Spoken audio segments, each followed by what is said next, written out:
Shut up and sit down.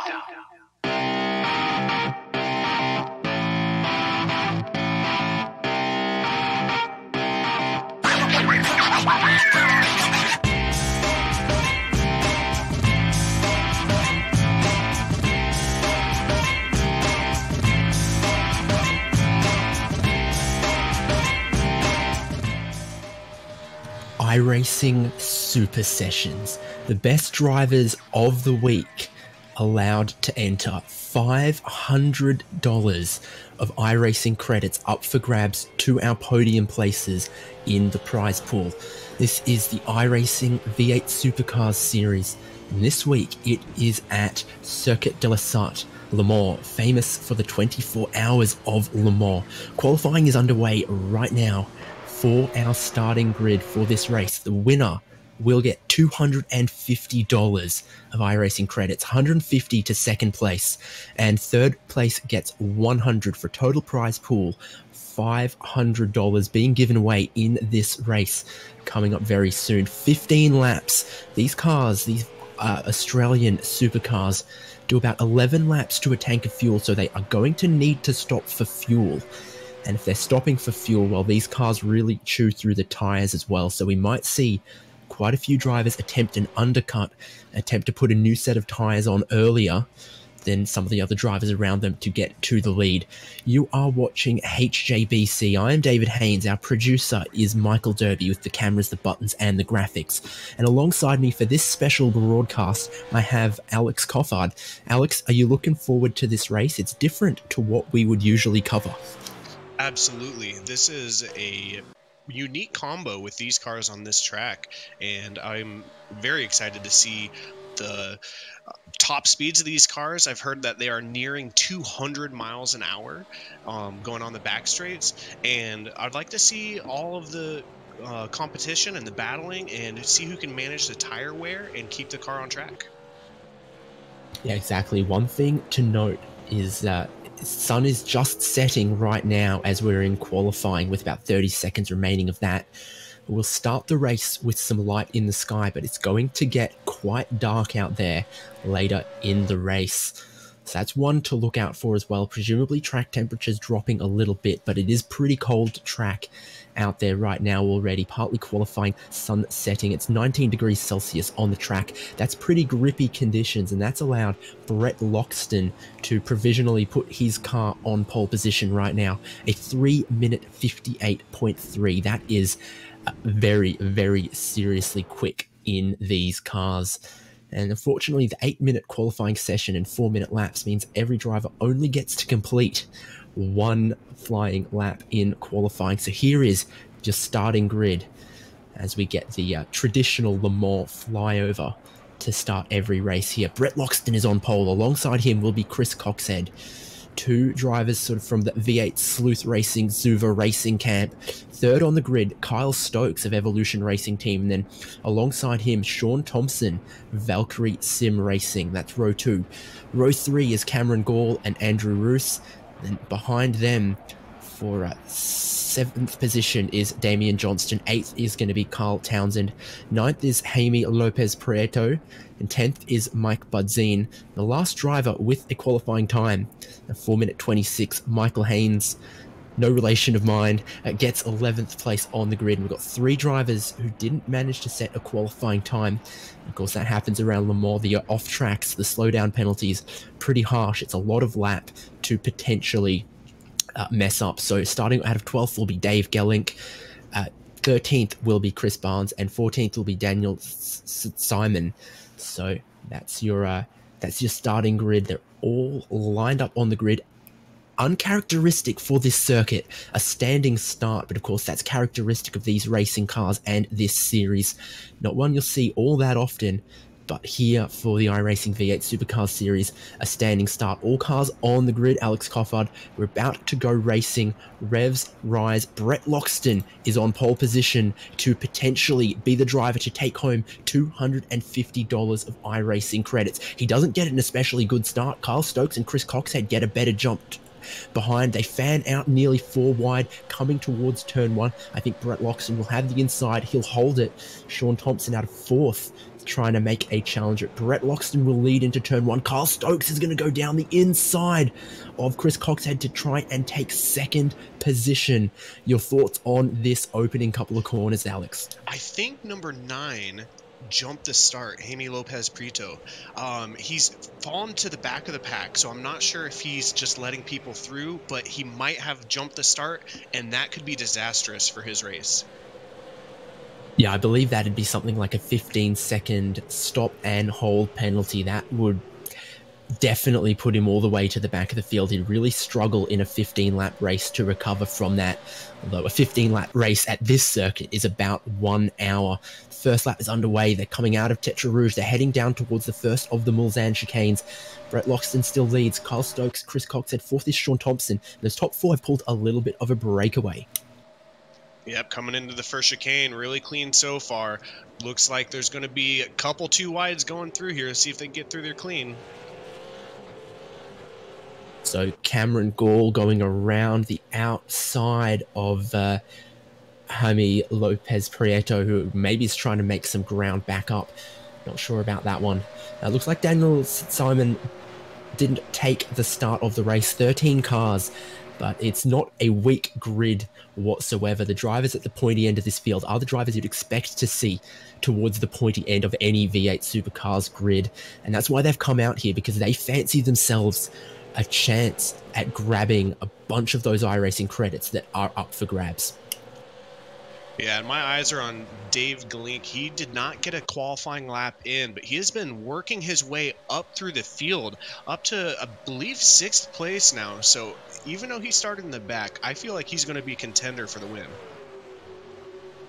Yep, he is side by side right now with Carl Townsend, and outbreaks him coming into the Mulsanne corner. Bit of a wiggle on the brakes there from Townsend, but Dave Hillink has gotten through. And so poor qualifying. Well, the slipstream around here, the top end, the high speeds, he's managed to make a lot of that back up, and he's only 3.5 seconds adrift of the race lead, having made up 6 positions since we started this race half a lap ago. Yeah, if you do have to choose a track to have to work through the field, this is a good one. It's wide. It's got a lot of areas to pass in. It's got a lot of top speed. So if you can work your way cleanly through the field and be safe, this is a good chance for him to showcase his ability to drive through track. Up front, Brett Loxton has half a second over Kyle Stokes, then has 0.8 of a second over Chris Coxhead. He has half a second on Sean Thompson.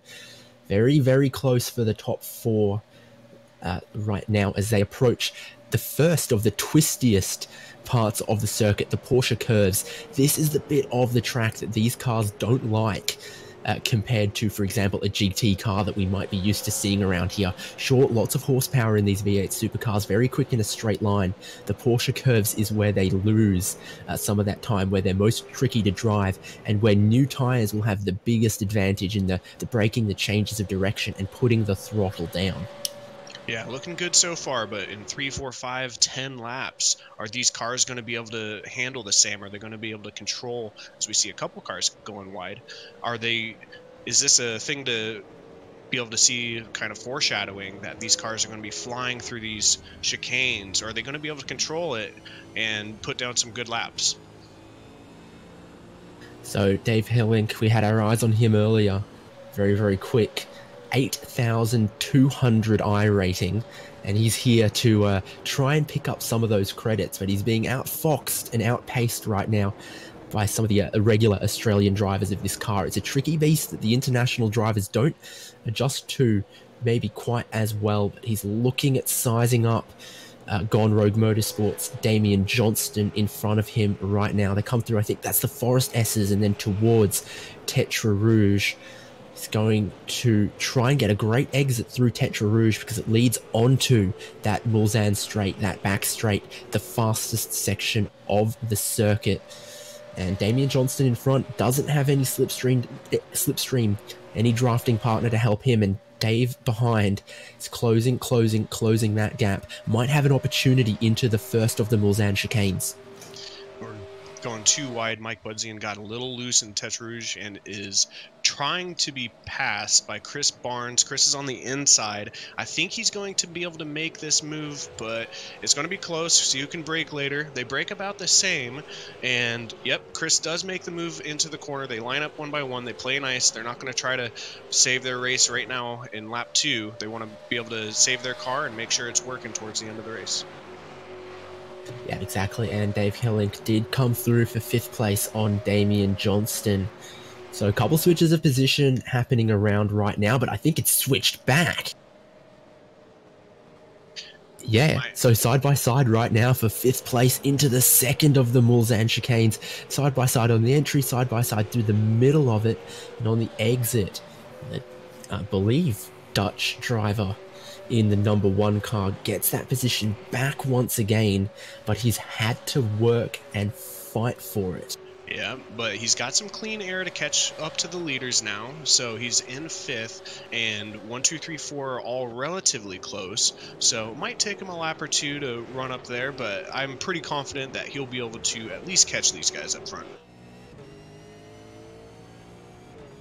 It's possible. I'm watching Brett Loxton, your race leader, trying to stay to the extreme right-hand side of the circuit, weaving about just a little bit to not give that slipstream to Kyle Stokes behind. It's half a second back and closing that gap up, having moved up a spot from the starting grid.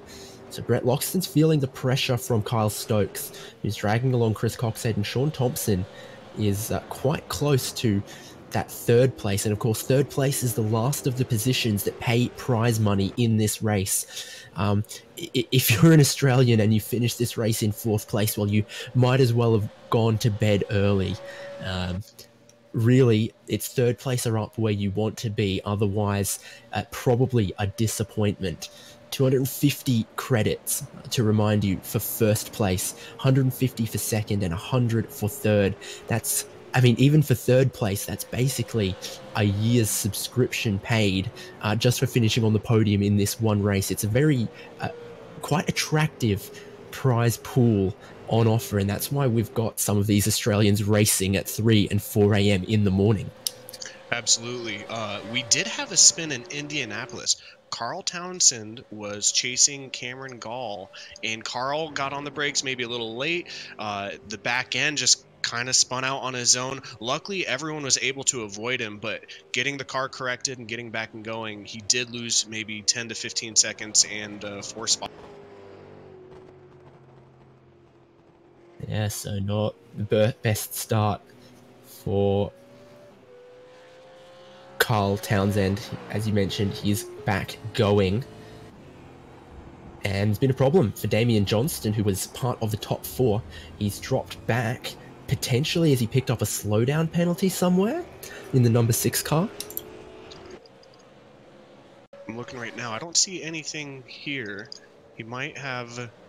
He got a little loose in Indianapolis, and I think that was just enough for Dave to kind of be able to pull a little bit of a gap.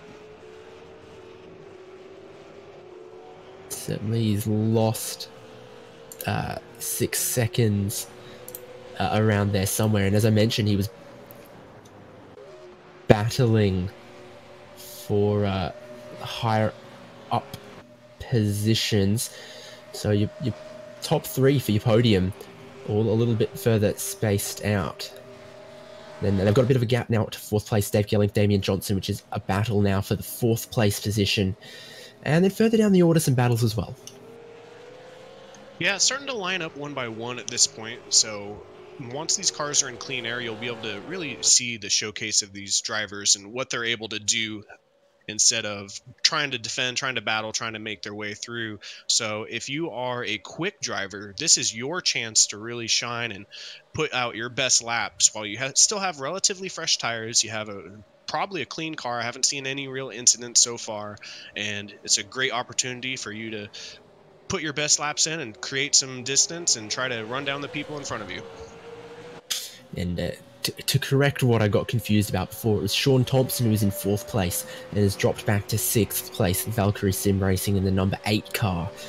So clearly pushing very, very hard to try and get a third position away from Chris Coxhead, and it hasn't paid off just yet at this point.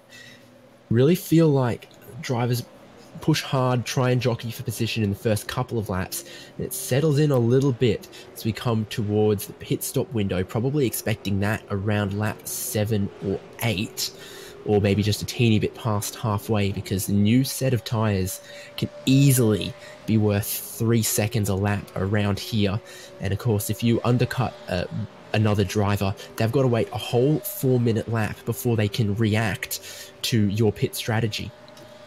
And that's a long time on this course. If you think you're a little bit quicker than the person in front of you or behind you that's just keeping up with draft, that's a perfect opportunity to jump in the pits, get fresh tires, and try to blow the doors off those guys and escape the draft, escape battling them, and have a clean track. So your leaders, 3 cars, separated by less than 1 second.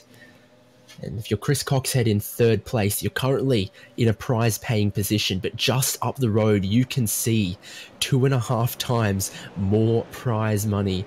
You can see that a win is possible. So this is going to be a fantastic race at the top of the field between these 3 drivers, Brett Loxton, Kyle Stokes, Chris Coxhead.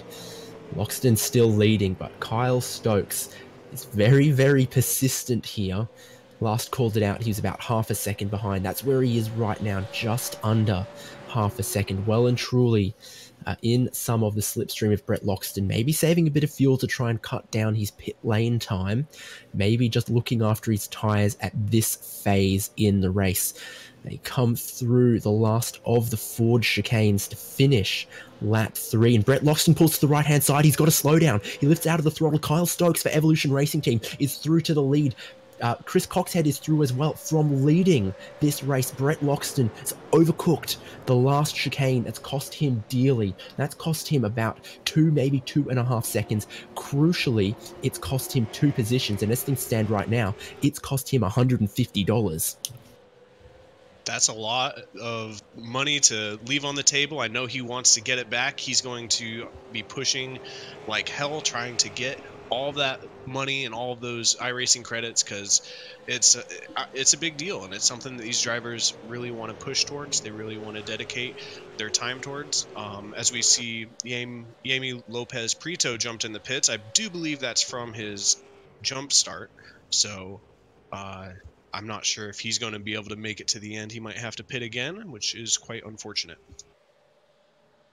Well, if the car went up on the jacks, it's dropped down now. It's possible that the penalty might be able to be served with pit service, if indeed he did have one, or maybe he just had a poor start, because 22 seconds stationary in the pit lane, about what we'd expect from a regular service here to fill the tank up, put on a new set of tyres. He will, or probably not, be able to make it to the end from here. It's 12 laps to go, and by my calculations, only about 11 to 11.5 is possible on a full tank of fuel, unless he is going to save from here to the end. But he'll have no fuel and no tyres right at the end, and he's down in 11th place right now. Flip back up to the lead ever so briefly, and I said maybe Kyle Stokes was saving fuel or saving his tyres. Well, he was definitely keeping a cool head, and the pressure got to Brett Loxton, who's still with that pack, but still only 8 tenths behind the lead. That's a very... He'll rue that mistake if it does indeed end up costing him deeper into this race. Yeah, fortunately, it's just lap 5. There's plenty of time in the lap 4. There's plenty of time moving forward. We still haven't even fleshed out our pit stops. I'm sure at this point, maybe it's a strategy change. She went from, let me try to push and pull away from these guys, to, all right, let me sit back, save my tires, save my fuel, so I can do that undercut that you've been talking about, David, or I can maybe save my tires enough to go 1 extra lap, and then I will have fresher tires for the rest of the race. Yeah, indeed. Kyle Stokes hanging it out a little bit through Indianapolis, both on the brakes, maybe locking up some of the tyres. Traction not down especially smoothly. You can get away with that just a little bit, but showing some signs of wear for the tyres. And last lap around, the fastest car was your 4th place driver of Dave Gelink, a 3-minute 58.8. So he closed up just a couple of tenths on the leader. If there's any more errors from our leading trio, any fumbles in the pit stop, he's only 4.5 seconds behind the lead still. He's not closing in massively quickly, but he's not being dropped back. He could still be in the picture, and I'm sure he'd like to get his hand on some of those credits being handed out.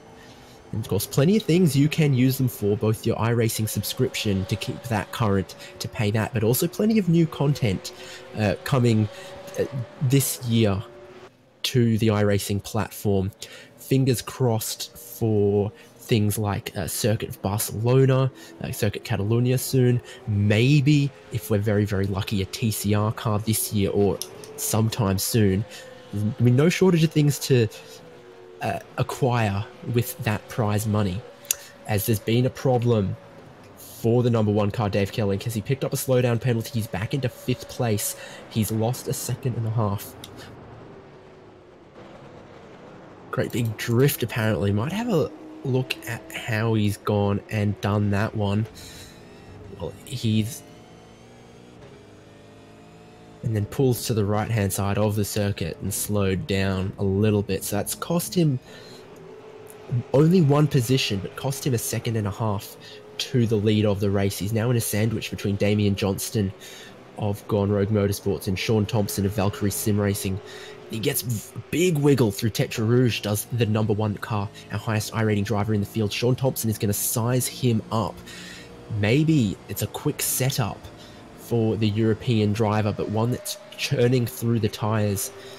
Maybe something that the Australian drivers around him have more experience with on a longer run. Sean Thompson's going to have to go around the outside on the brakes into the first of the Mulsanne chicanes, but I think he'll just about get that one done. He moves himself up into 5th, and Gelink goes back into 6th place. Damian Johnston in 4th place. Sean was the fastest man on track that last lap, and Damian, who also got by Dave, is right up there with the leaders. So this group isn't in the lead pack, but they are close and they are maintaining the pace. So it is possible for them to catch up, especially if this lead group starts to go too wide. If there's stuff like the off tracks that we've seen that lead to slowdowns, if any of those kind of pile up, we could have a 6-way battle for all of these iRacing credits. Back here in our second pack, 4th, 5th to 6th, Sean Thompson's just made his way up into 4th place. So he's absolutely pressing on right now. I just hope that it's clean passes, not costing them too much time to the leaders ahead. They're going to go side by side behind, though. Gelink to the inside of Mulsanne corner on Damian Johnston, gets shuffled back to 6th now. So they're trading positions, but they're almost swapping in the slipstream before they get to the corners, not going too wide through too many of the corners. Won't cost them a whole lot of time, provided they still get the power down cleanly on the exit. Which is important. You don't want to win the battle but lose the war, because even if you finish in the lead of this little pack, that's out of the money, that's out of the iRacing credit. So these guys do want to kind of team up and maybe not take it too rough and just see if they can run down these top 3, because as cool as 4th place is, there's no prize money in 4th. Yeah, exactly. In a normal championship, you'd stay out there, you'd keep running. Any points placing position would give you points, but in this, the drivers aren't really racing for the points. It's all about this race. It's all about who finishes in the podium this evening, this afternoon, this morning, wherever you are, wherever you're tuning in from. So, battle for the lead. Kyle Stokes is just 4 tenths ahead of Chris Coxhead. Brett Loxton, your pole position sitter, sitting in 3rd place, biding his time, maybe just being a little more patient now. He runs wide through part of the Porsche curves there. I think just manages to gather it up, does Brett Loxton. Carl Stokes rather wide on the exit of the Porsche curves. I think he's managed to also just avoid a slowdown, but these drivers pushing the limits of the track and sometimes having to pay for it. Yeah, but you can see the back end of these cars getting a little loose, wiggling around as the Stokes tires pulls start to to the go. right-hand side. He does have a slowdown. He's giving that up. So now probably the same mistake that Brett Loxton made earlier. So from the lead of the race, now it's Kyle Stokes with a mistake, with an error that drops him back into third place. So I thought maybe it was optimistic to the exit of the Porsche curves. He didn't slow down before the Ford chicane, but then on the exit of the Ford chicanes on the pit straight, pulled to the right-hand side of the circuit, lifted out of the throttle to give up that time gain so he doesn't attract a bigger penalty like a stop and hold or a drive-through penalty. Just gives up a couple of seconds on the circuit and hopes to stay within drafting distance of the leaders. If these three keep doing that, it'll bring the pack behind back into contention. They're still 4.5 seconds off the lead. That gap went out to 6, has now come back to 4.5. So it needs to be a sensible 10 laps left for our top 3 if they want to wrap up all of the prize money. Yep, and we're entering into the pit window. Might be a little bit early at the end of this lap, but if you really felt that you needed to break away, this could be a time to showcase your talent, jump out of the pack, and really set some clean laps all by yourself. Don't have the pressure of a car in front of you or behind you, not worrying about if they're trying to pass or not. But the alternative is maybe you don't want to do that. Maybe you're trying to latch onto the person in front of you, save a little fuel, not worry about, well, you can see if they're running away from you or not, so you can match their pace best that you can. So it'll be interesting to see the strategies that kind of unfold. Kyle Stokes is sizing up Chris Coxhead for second place into the second of the Mulsanne chicanes. Didn't end up going for it, but he got mighty close. He tries to diamond off the exit of the chicane, get the horsepower down a little bit better. I don't know if he'll make any big moves at this point in the race. The last 2 switches of position that we've seen for the lead have all been slowdown penalties and drivers having to give up time. They're closest as they've ever been for the top 3. It was just 0.4 of a second for the 3 cars coming into the braking zone for Mulsanne corner. Head down towards Indianapolis. They could come in for tyres at the end of this lap. I think the sensible strategy would be try and split it in half, a 15-lap race. So maybe do 8 and then 7, or 7 and then 8. We'll see if anyone goes for a very bold undercut, or if it's a more traditional strategy. Dave Jelink coming inside now to the outside. He's kind of weaving back and forth. He's looking away around Sean, but he's not able to make it happen. They're going to line back up single file as they go into Indianapolis. But Dave's making it clear that he wants to get through. He wants to lead this pack and try to run down the leaders, and it just hasn't happened yet.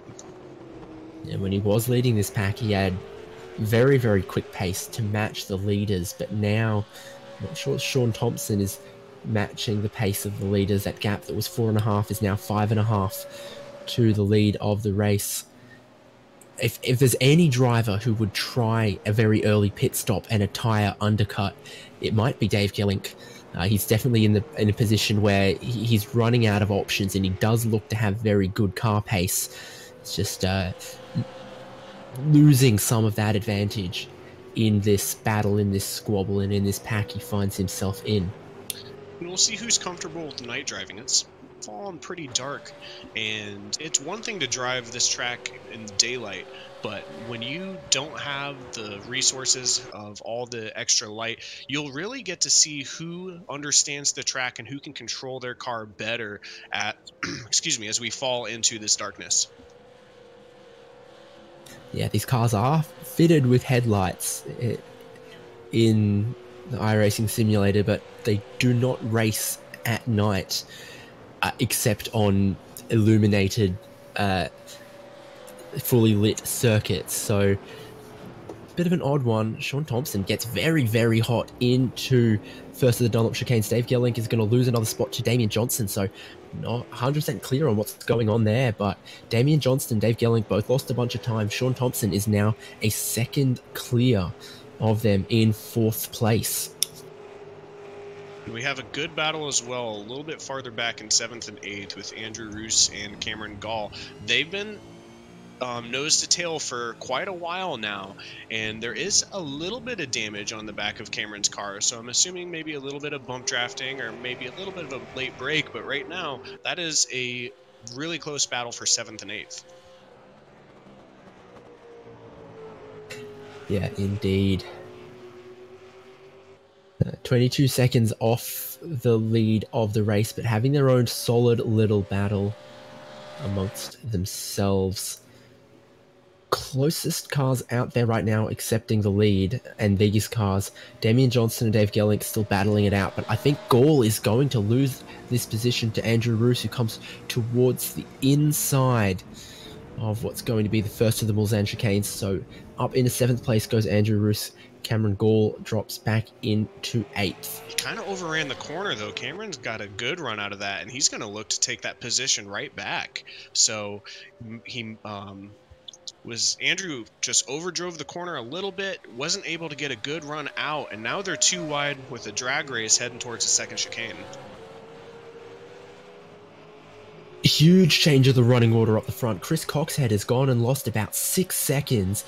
Carl Stokes has lost 2. Brett Loxton is now out clear in the lead, nearly 3 seconds. I'm going to have to go back and have a look at what's happened there, because suddenly Brett Loxton massively unchallenged for the lead of the race, and Carl Stokes and Chris Coxhead are both bleeding time. Ooh, looks like both Chris and Kyle got on the brakes really late, and they both overran the corner. Kyle ended up making contact with the rear end and sent Chris Coxhead around, and so he's got a little bit of damage, and he's now fallen really far back from the leader. Yeah, both of those cars that were second and third getting just too deep in on the second of the Mulsanne chicanes, and it's cost them both dearly. Carl Stokes has gotten away with it just a little bit better than Chris Coxhead, who is now part of a train for third place. Sean Thompson, Dave Gelink, and Damian Johnston can see a podium position now. Dave just had a little incident. What happened here? Oh, he gets hit. He gets hit by Damian Johnson going in to that corner, so he didn't lose too much time, maybe a couple seconds, but he did lose the spot, and it looks like Damian maybe just came in a little bit hot, locked up the rear end, and it doesn't look like it was anything intentional, just came in to the right rear corner and just enough to spin him a little bit. Yeah, Arnage Johnston's come in very, very deep. If we go back to the live pictures, I think he's trying to give the position back to get Dave Gelink, but I'm not sure. Either that or there's severe damage for Damian Johnston. His car is not turning well, not accelerating well, and Dave Gelink is looking at getting that position back, but it's cost Dave Gelink a look at one of those podium positions right now. Will any of them dive into the pit lane? Brett Loxton has come into the pits. Kyle Stokes is following him. Sean Thompson is staying out, though. Chris Coxhead's jumping in. So we do have a split strategy. But with all of these people that are losing control, starting to wiggle around, you can see the tires are just falling off. A lot of these leaders have decided that this is the time I need to jump in. I need to get fresh rubber so I can control my car and try to win this race. Yep, 7 laps done, 8 to go. That's a pretty sensible call, but it's one that will give the likes of Loxton and Stokes potentially an undercut at Sean Thompson or Dave Gelink. It protects them from being undercut. So pretty sensible lap number for them all to come in. Sean Thompson and Dave Gelink staying out, though. We'll see if that works out for them, because the tyre difference is going to be huge. Brett Loxton gets out, and Kyle Stokes follow him. Chris Coxhead will get rolling as well. So there is your pit strategy starting to play out. Yeah, right now we have half of the field Sean coming into the pits. Yeah, it seems like exactly half in each pack. Half of them wanted in, half of them wanted stayed. Dave Gelink stayed out, Andrew Roos stayed out, and Sean Thompson stayed out. So we'll it'll be pretty easy to see if it was the right choice or the wrong choice, because all of these guys were in different packs, and if the undercut works, that might be a significant changing of the field between these groups. The people that were a little bit farther back might be now battling for that third place, and the people that were in that lead pack, they could pull away and challenge for the win. Yeah, the likes of Chris Coxhead and Damian Johnston, who were battling for that third place position with Dave Gellink and Sean Thompson. Well, Sean Thompson and Dave Gellink staying out might get very, very significantly undercut by those other drivers. Maybe coming in this time around, be a bold strategy to continue to stay out for what is now your race leaders, Sean Thompson and Dave Gellink. Especially with how much we've seen the tires falling off and how much just issues these cars had in the last 2 laps. I couldn't imagine that they would stay out for another lap. I feel like you're just sacrificing too much stability, too much control, and probably too much speed just to stay on old tires. So I would be very surprised to see any of these guys stay out for one more lap. Indeed, we'll keep an eye on it. Sean Thompson is leading the race right now, but pit stop corrected is maybe battling for third place. He has a huge drift through Indianapolis. Those tyres are done. They're no good for braking. They're no good for turning. And they're not doing quite as well as they used to for putting the power down either. So if he stays out this time... Carl Townsend has a big spin. What happened here? Yeah, number 10, Carl. Looks like he was... coming down the end of the Mulsanne, just overcooks it a little bit and kind of loops it around. Chris Coxhead overran the corner too, so I guess even the guys that did pit are still having a little bit of struggles and difficulty driving this car. Coxhead was closing up to Kyle Stokes for what effectively ought to be second place. And then he has gone in very deep on the brakes, missed the corner, cost himself a bunch of time. So now the question is, who continues to stay out? Sean Thompson approaches the pit entry and he's coming in from the lead of the race. Will he be followed by Dave Gellink? Yes, he will. So eyes on where these guys come out of the pit lane. Can any of them pull a strategy masterstroke? Or have they cost themselves the chance at a podium finish in this race that they very much did have after that contact between Chris Coxhead and Kyle Stokes? Brett Loxton is coming up, and let's see, he's in the first place of the people that have pit. So this would be our gauge to see if it was a good call or maybe if it wasn't, as everyone in front of him is still down pit lane. They are taking tires, taking fuel, and Brett Loxton looks like he might be clear. Yeah, Brett Loxton comes down the pit straight now, passes both Gellink and Thompson. It's Kyle Stokes and Chris Coxhead that we're wondering. Kyle Stokes comes through, and so does Chris Coxhead.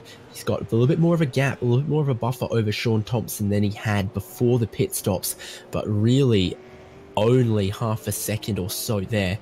Some of the time that he lost himself with his error into Mulsanne corner for, that was Chris Coxhead. So of all of your cars that have pitted, there's only one still out there, and it's Andrew Roos, who's clearly going as long as he feels he can on that tank of fuel. So Brett Loxton leads Kyle Stokes, leads from Chris Coxhead, and Sean Thompson is just 2 seconds away from what would be a third place for him. So the field is kind of stretched out a little bit. Same thing as before when we had single file. This is your chance to really put good laps down. You have open space, not going to be going too wide or being passed or trying to pass people. So right now, Sean Thompson in 5th, Dave Gellink in 6th. These guys they have some work to do. Even Damian Johnston out in 7th. If they want to get in the top 3 and get some of these iRacing credits, they really got to put the pedal down and make up quite a bit of time. Yeah, exactly. So the 1 lap newer tyres for Thompson and Gellink over the cars ahead of them, it's a small advantage that they have, but it's not a huge tyre advantage. But each lap from here till the end, they'll have just slightly fresher tyres, willing them to close that gap to Chris Coxhead, who currently occupies the last of the podium positions and the last of the prize money paying positions. I tell you what, who this has all worked out massively in the favour of is Brett Loxton.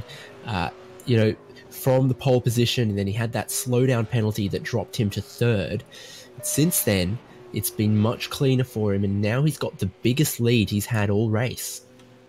Yeah, 7 seconds. That's quite a while, or quite a ways. So he is probably in cruise control, just trying not to make mistakes, trying to keep the car safe, and he's in a great position to try to take this one home. It doesn't need to take too many risks at the moment. Doesn't need to chew through the tires. Just needs to make sure he carefully and accurately spots his braking markers in the dark, turns in smoothly, and avoids any dramas. But it didn't seem like he was under a huge amount of pressure earlier in the race when he had that issue with the slowdown penalty. So, I mean, clearly mistakes are very easy to make in the dark at this circuit and with this car. So does Andrew Roos, who is technically leading the laps, does he come into the pits this time? Looks like he has. No. Well, I guess we'll find out in just a second, as he's coming up to pit lane. He has gone so wide through the exit of the Porsche curves. That'll pick him up a slowdown, but if he knows he's coming into the pit lane, then he'll give that up by slowing down. A little bit cheeky, but it's something you can do. So Andrew Roos does enter the pit lane. He will... Well, it'll actually be interesting to see how far he drops back. It's 50 seconds to trundle down the pit lane. He was 58 seconds clear of Cameron Gould in 8th place. So Andrew Roos might come out somewhere around 8th or so, but what this does do is it means that everyone in the field has taken a trip down pit lane. Brett Loxton will resume the race lead from Kyle Stokes, from Chris Coxhead, and Sean Thompson, Dave Gellink trying to hunt down your current podium. Yeah, right now, Sean and Dave are 3 and 4 seconds clear behind 3rd place, and as we know, this is what they want. Podium pays for iRacing credits. So 1st, 2nd, and 3rd get money. 4th place does not. These guys will be pushing hard. They've got a couple laps, but realistically, 1st place has an 8-second lead now to 2nd, and there's over 4 seconds between 2nd and 3rd. So I think if any fireworks are going to happen, any passing that we're going to see, it would have to be from 4th and 5th, really trying to work their way up and catching Chris Coxhead in 3rd. 2nd and 3rd is now within 1 second. Chris Coxhead catching Kyle Stokes ever so slightly. And if you're Chris Coxhead, you don't want to do anything that would jeopardize your podium finish. But on the other hand, if you can put a move on Kyle Stokes, that'd be worth $50. And you wouldn't snub your nose at that if an opportunity came to elevate yourself into 2nd place. Yeah, I didn't realize how close that they were. So that actually brings a whole bunch. If they go too wide, that would really help 4th and 5th. But yeah, this is like you said, a $50 move if you can make it stick. And if you make a mistake, it's the same thing in the other direction, even worse. So lots of stuff on stake, and it'll be interesting as we get all the way into the darkness to see who can control their car. We saw a lot of wiggling and a lot of loss of control, running wide, diving too deep on the brakes and losing control on the tail end of these stints. So when these tires start to fall off, we'll see if the people that pitted a little bit later, if they can hold on a little bit better, or if that undercut worked, where the gap difference that they made by pitting early was the right call and they can hold off on their positions. When these two cars collided earlier in the race, it was Coxhead leading Stokes. It's now Stokes leading Coxhead. I'm not expecting any retaliation, but it will definitely be within the memory of Chris Coxhead how he lost that 2nd place to Kyle Stokes. Sure, there's already an error from Coxhead. He was too deep on the brakes, but then Stokes made the same issue, spun Coxhead around. And we'll have a look further back, though, because for 4th and 5th place, they've just switched positions there, Coffard. Not sure what the issue was for Thompson, but Gelink has come through into 4th place. Yeah, looking here, I think he just got a run coming out of the corner, and there is a lap traffic car in the way. That is Michael Haynes, and Michael is all the way over, but I think the 2 cars behind him just didn't want to risk anything, didn't want to make it go 3 wide leading into Indianapolis, and so Dave was able to get by Sean Thompson, and now they're heading back into the Porsche curves. Stokes and Coxhead are very close coming into the Porsche curves as well. Stokes goes into the entry of the corner very quick, but it's a more optimized second apex for Coxhead. Now Stokes runs a little bit wide through the longest of the right-handers. It's key to set up a great run off the exit, and that's what Stokes hasn't got. He's had to lift out of the throttle to not run too wide and pick up a penalty, and Coxhead has a great closing speed on him. Now they come into the Ford chicanes, and Stokes has run very, very deep again. That compromises his run through the last 2 apexes of the track. Did he get a slowdown penalty from that? I don't think so.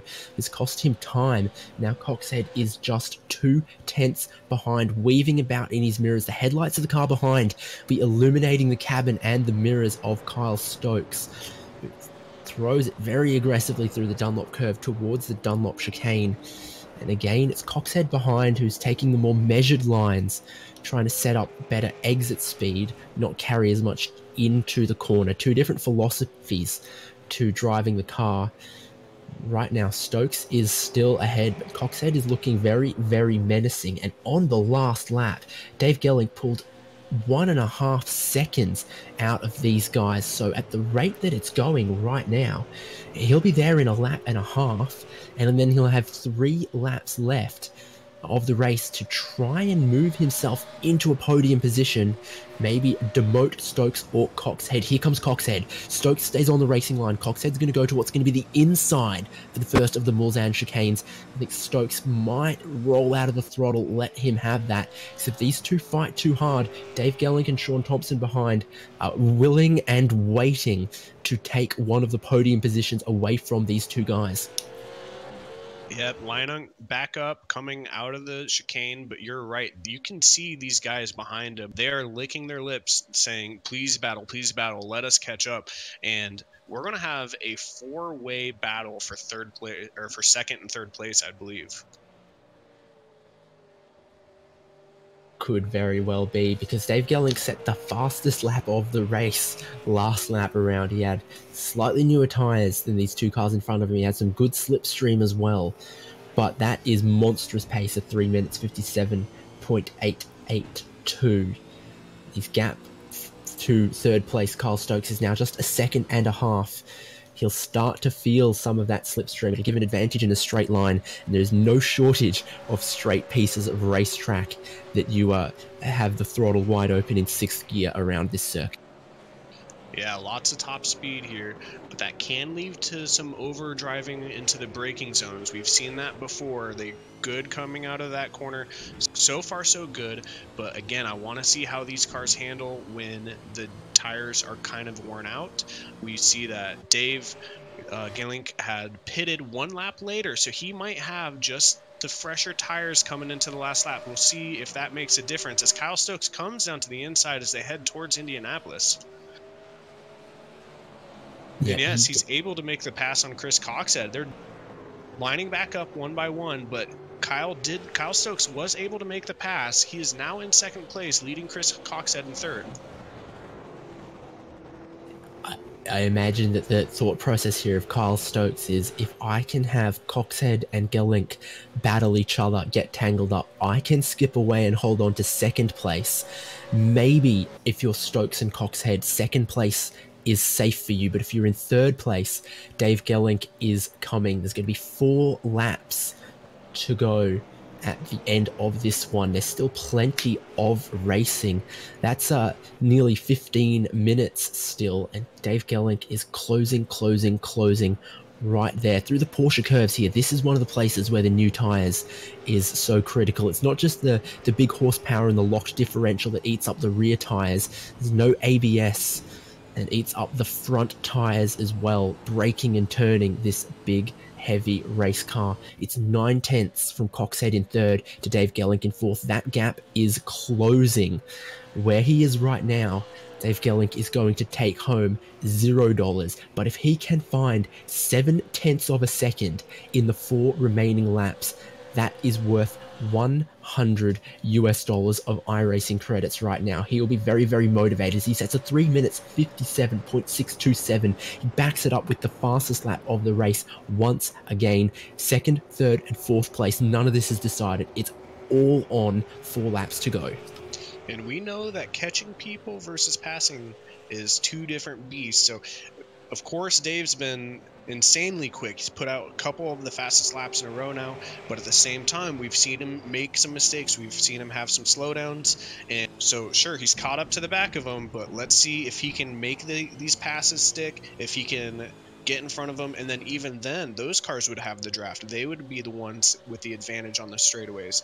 So just because Dave's caught up to these guys, it's no foregone conclusion that he will be able to pass them or stay ahead of them once he does pass. But as right now, we see Chris Coxhead coming back to the inside, so taking turns going to the inside, heading towards the first chicane. And at this point, you can kind of go too wide if you wanted. Dave's already there, so you're not going to lose any time. But Chris does pull ahead of Kyle Stokes. Kyle's going to try to get a good run out of this end of the chicane. If he gets a little loose, that's going to cost him some time. And Dave's there ready to pounce, and he might make his move coming into the second chicane. Exactly. So Stokes is closing up Coxhead, but Gelink is closing up the both of them. Gelink pulls to what's going to be the left-hand side, the inside line, and deep on the brakes goes Coxhead. Stokes stays in third place in line, and Dave Gelink does nothing this time into the second of the Mulsanne chicanes. He's got plenty of time left to decide what he wants to do.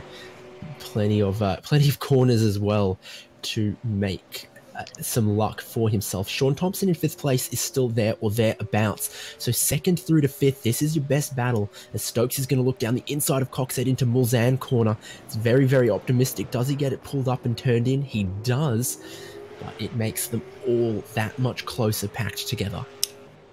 Yeah, and Brett Loxton has checked out of this race. Seeing these guys battle, even though he might not be the quickest guy out there, Dave Gelink's got that title. He is 10 seconds clear of 2nd place with just a couple laps to go, so he'll be interested in just keeping it straight.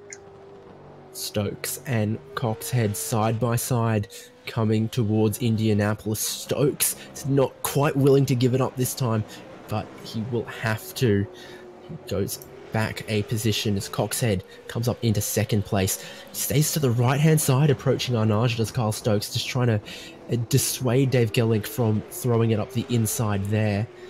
And that's some of the fastest sections of the circuit done. They're now approaching the Porsche curves, the twistier bits. Stokes is having a look at Coxhead. He'll put his nose just to the inside, backs out of it as they approach the braking zone. So Coxhead leads Stokes, leads Gelink, leads Thompson. 4 cars, but only 2 of them will pick up some prize money as it stands right now. Yeah, and we're seeing some defensive lines coming out from Kyle Stokes, a little bit from Chris Coxhead. At this point, it's not fair game anymore. We're not playing reindeer games. They want to keep these cars behind them. They want to be in the lead heading into these last couple laps, because you never know. You don't want to be stuck in the middle of a sandwich where you got cars trying to pass you from behind and you got cars trying to defend and block you up ahead. So in these next just a couple laps, I really am going to anticipate seeing a lot more defensive driving and a lot more aggressive driving, as Dave Gelink gets a pretty good run coming out of the final corner, and he looks like he might be content staying on the outside, which will turn to the inside, but nope. he is not able to make the pass. Kyle Stokes is able to keep that car in front of him, and there's a little bit of a gap being brought out to Chris Coxhead, so not much. I'm assuming that will be brought back together in the straightaway. But if you are Chris, that is exactly what you're interested in. Dave getting kind of held up trying to get by Kyle Stokes. That's the dream, and hopefully he could be able to run away, at least in his mind. Hopefully he would be able to run away as Kyle and Dave are battling together with Sean Thompson just waiting right in the wings behind him. Yeah, Kyle Stokes is struggling with the slower corners. He got a horrible run out of the last corner, but through some of the faster bits, like the Porsche curves, like out of Tetra Rouge that time, he's just got enough that he's keeping Dave Gelling behind, and he gets a monster slipstream coming towards the first of the Mulsanne chicanes. So he gets right up there. No changes in position behind. They all stay in line on the brakes into the first of the Mulsanne chicanes this time. 2.5 laps to go. The veneer of civility cannot last forever, especially that bubble between 3rd and 4th position. You might not feel a huge difference between 100 or 150, but the difference between going home empty-handed or picking up some iRacing credits is huge. So Kyle Stokes has a run to the inside of... as Kyle Stokes takes Chris Coxhead to the inside of the second of the Mulsanne chicanes. Sean Thompson has a bit of an issue in the background. He'll just gather that up. But now it's Coxhead under attack from Gelink. Kyle Stokes in 2nd place. The slipstream, especially down the Mulsanne straights here, really means that you need to be more than a second clear. Otherwise, the car behind will get half a second. Yeah, there's such long straightaways, and these are really high horsepower cars that if you want to be safe from the guy behind, as Dave gets a really good run coming out of Mulsanne corner, and he is right on the tail end of Chris Coxhead. I'd like to see if he's going to make a move if he stays in line, but yeah, I think they're all going to play nice. They're all going to stay in line, but you're right. If you want to break free of these cars in this draft, you have to have a huge gap. As Coxhead goes to the inside of Kyle Stokes, Dave Gelink is going to try and follow through on the right-hand kink that leads into Indianapolis. Kyle Stokes almost gets a little bump from Dave Gelink, but they just get away with it. Big wiggle on the exit from Stokes. Gelink is going to look to the inside of Arnage. They're side by side. Gelink will just about get it. That holds up the 2 behind. Chris Coxhead now back into 2nd place. Dave Gelink is up into 3rd position for the first time this race, and Kyle Stokes is off the podium, not out of options to try and get back past Dave Gelink, but Gelink has the fresher tyres here. It's going to be an act of desperation and sheer driving talent from Kyle Stokes for him to get that 3rd place back from Dave Gelink, especially through the Porsche curves. Yep, coming up on 2 laps to go, so there is some time for Kyle Stokes to get that position back, but realistically, we know that Dave is quick. We know that he has put in some amazing quick laps, fastest laps of the race, so if you're Kyle Stokes, you don't want to wait around for the last lap, the last couple corners, try to make a move. You got to fight and take that position back as soon as possible if you want to gain this iRacing credits. 2 laps to go. Your leader is still Brett Loxton.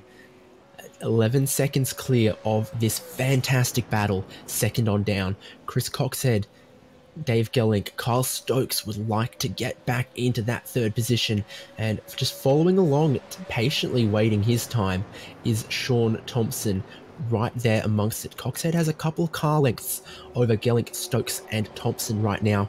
We can only assume that that will close up once they get to the Mulsanne straight. That seems to be how it plays out.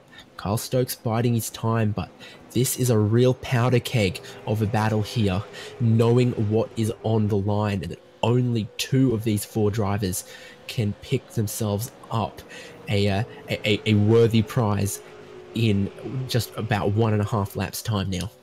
Yeah, less than 7 minutes to go, pretty much. So these guys are going to get feisty with both their attacking moves and defensive moves. So as we head into these chicanes, I really want to see who's got the right moves and who's able to keep control, because these tires are falling away as Dave is taking a really defensive line. Stokes is coming back at Gelink, and Gelink tried to force him all the way off the track. Couldn't quite do it. Stokes has his nose to the inside. Becomes outside. He's going to try and cross it back, get a better exit than Dave Gelink. If you're Chris Coxhead, this is what you want to see in your mirrors. Those guys fighting behind. They're side by side still. Kyle Stokes doing everything, a matter of desperation in the final 2 laps to try and get 3rd position. Yep, and just like you said, Chris really enjoys this. This is his time to really pull away, not have anyone attack, as we're going too wide again. Dave Gelink's diving to the inside, goes a little bit deep, but he's able to hold on as he passes Kyle Stokes again for that 3rd spot and gets a little wiggle coming out. I'm not sure if there's contact there or not, but now Kyle Stokes is making another move to the outside. So this is just back and forth battling. Great battle here for 3rd place. Coxhead has 9/10 on them right now, and as they battle, that is exactly what he wants to happen. But it's do or die now for Kyle Stokes around the outside on the brakes into the Mulsanne corner. Dave Gelink throws it back up the inside, locks up the inside tyres, runs deep, and once again, 3rd corner in a row. It's Stokes who tries to set up the stronger exit, and Dave Gelink who looks the strongest under brakes. For the 3rd straight in a row, they are side by side, and Sean Thompson, what is he thinking behind them? Does he want those two to come together so that he can snap up a 3rd position? Is he content with 5th? You wouldn't think so, but he's been patiently waiting there all this time. Chris Coxhead still with 9/10 of a second or so on Kyle Stokes and Dave Gelink, battling just as hard as we really thought these drivers would for that last podium position. Absolutely. So we have just a little bit of time left. Only just over 1 lap, so Chris Coxhead's in a good position. He knows that Dave Gelink has been actively trying to pass Kyle Stokes, and as soon as it happens, Kyle makes an immediate retaliation. So Chris is in a good spot. I think if he can kind of keep straight, keep it going quick, he does have just under a 2nd lead, and we know that the draft is massive, but right now the battle for 3rd has been the spicy one, as we've seen almost every straight that they've gone too wide and they've exchanged positions. So Chris is in a good spot. Like you said, Sean, what does he do? Does he try to join in on the fray? He's less than a half a second behind, and so he's in a position that he could make a pass, but maybe he sees all this battling going on and he's biding his time, saying, I'm going to wait for my chance when these guys come together. And Brett Loxton, your race leader, has seen the white flag. 13 kilometers left to go for him. And now, as this battle that we have our eyes on and cannot take our eyes away from for 1 second, also crosses that start-finish line. 1 lap to go. Chris Coxhead had a bit of a shabby exit out of the final corner. So Stokes, Gelink, and Sean Thompson closed up a little bit of that gap that Coxhead had built with the battling behind. Kyle Stokes in 3rd position right now. Dave Gelink, he wants 3rd place, but in 4th right now. He is up 8 positions from where he started. He's had a mammoth run, a great race, and shown amazing speed, but it really looks like to the tail end of this stint, his tyres have fallen off. It was the same in the first stint. He was very, very quick with fresh tyres, and that pace wasn't as strong. Later on, he's used them up as well in this fight with Kyle Stokes. So down the Mulsanne they go towards the first of the chicanes. Coxhead being closed up by Stokes, being closed up by Gelink, and Sean Thompson still in 5th place. Be very, very interested to know what he's thinking right now. Kyle Stokes is thinking about 2nd place though, because he gets a bit of a stronger exit. Well, he did until that very, very late wiggle, and that's how you know the rear tyres are going away on these cars.